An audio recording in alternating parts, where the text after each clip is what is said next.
네, 정확한 것은 이제 환자분을 직접 뵙고 말씀을 드려야겠지만 일단 시청자분의 나이가 84세라는 점 그리고 오목가슴이 있으시다는 점을 전제로 제가 말씀을 드리겠습니다. 따로 심장 검사를 하신 후에 이제 관상동맥이라든지 그다음에 협심증 진단을 받으시고 약을 지금 복용하고 계시는데도 특별하게 증상의 개선이 없으신 걸 봐서는 혹시나 등이 많이 좀 굽어 있지 않으신가라는 것을 먼저 의심을 좀 해보도록 하겠습니다. 이제 보통 이렇게 걸으실 때 호흡이 많이 가빠진다든지 가슴에 통증이 있는 경우 같은 경우에는 노화로 인해서 등이 많이 굽어 있는 경우가 굉장히 많습니다.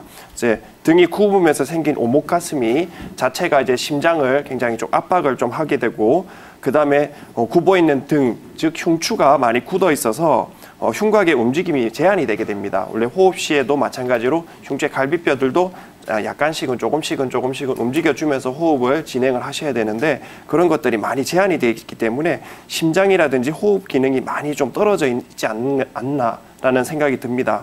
그래서 이런 경우에는 반드시 등 치료를 꼭 진행을 꼭 하셔야 됩니다. 그래서 등 쪽에 있는 굳은 근육들이라든지 호흡과 관련된 근육들을 같이 치료를 해서 침으로 그런 근육들을 좀 이완을 시키고 풀어줌으로써 이제 호흡을 좀 원활하게 하고 또 한방에서는 이제 폐전격이라는 또 침법이 있습니다. 그 폐의 기능을 좀 강화하는 그런 침법인데 그 폐전격이라는 침 처방도 같이 좀 진행을 하고는 있습니다. 그리고 이제 등 운동을 이제 꾸준히 하셔야 되는데요. 여기서 좀 팁을 좀 드리면은 집에 누워 계실 때 경침이나 이제 폼폴로 같은 것을 주변에서 흔히 쉽게 구하실 수 있습니다. 이렇게 구하셔서 다음과 같이 운동을 한번 해보시는 것을 좀 추천을 드리겠습니다.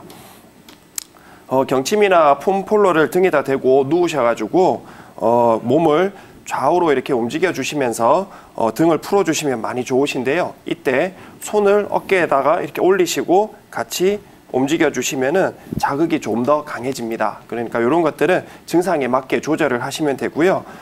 단 이제 연세가 지금 좀 많으시기 때문에 오히려 강한 자극은 이제 척추의 골절이라든지 다른 위험 요소를 야기할 수 있으니까 그런 것들은 자극은 좀 너무 세지 않게 꾸준히 하시는 것을 추천을 드리겠습니다. 그 외에도 이제 만성 폐쇄성 폐질환이라든지 노인성 천식 등과 이런 것들도 이제 의심을 해볼 수가 있는데요. 그래서 정확하게는 지금 알지는 못하니까 병원에 가셔서 정확한 진단을 한번 받아보시기를 권해드리겠습니다. 지금 일단은 CT까지 다 찍어보셨고 하면은 기본적인 어떤 검사라든지 이런 것들을 다 해보셨을 것 같은데요. 일단은 혈액 검사를 먼저 해보셨는지 그게 제일 궁금하고요. 일단은 혈액 검사상에 혈액 검사를 해보셨나요, 어머님? 예, 아프다 그러면 이제 피 검사도 하고. 그 CT 찍기 전에 이제 피 검사도 하고 그렇게 했는데도 나오는 저기가 특별한 게 없대요. 그럼 따로 염증이라든지 이런 것들이 발견된 건 없고요? 그냥 위염증, 그래서 명치 있는 데서부터 아프다니까 이제 위 내시경도 하면은 내시경에도 염증 정도 있지 뚜렷한 뭐라고 무슨 병이라고 할 만한 그런 근거가 없다고.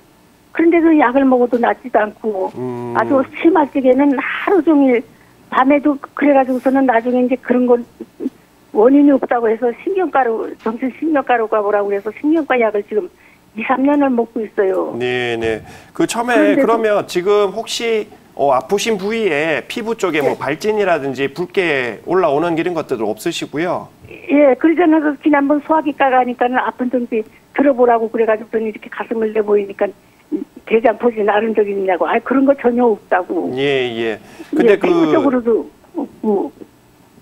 예. 제가 말씀드리고 싶은 게 지금 증상으로 봤을 때는 한 두 가지로 지금 압축을 해볼 수가 있을 것 같아요. 여러 가지 원인을 굉장히 예를 들어서 췌장염 같은 것도 문제가 있을 수가 있고 늑간신경통이라든지 하는 것도 고민을 해볼 수가 있지만 일단은 지금 웬만한 검사는 다 해보셨어요. 그 해보셨을 때 이제 제가 의심이 있고 빠진 게 몇 가지가 있는 걸 말씀드리면은 혹시나 흉추에 문제가 있으실 수가 있습니다. 우리가 흉추라는 게 이제 등뼈 쪽에 있는 흉추 사이에 있는 그 디스크가 탈출을 해서 간혹적으로 이제 가슴 앞쪽으로 내려가는 그 신경을 자극했을 때 지금처럼 시청자님처럼 통증이 생기실 수가 있고요.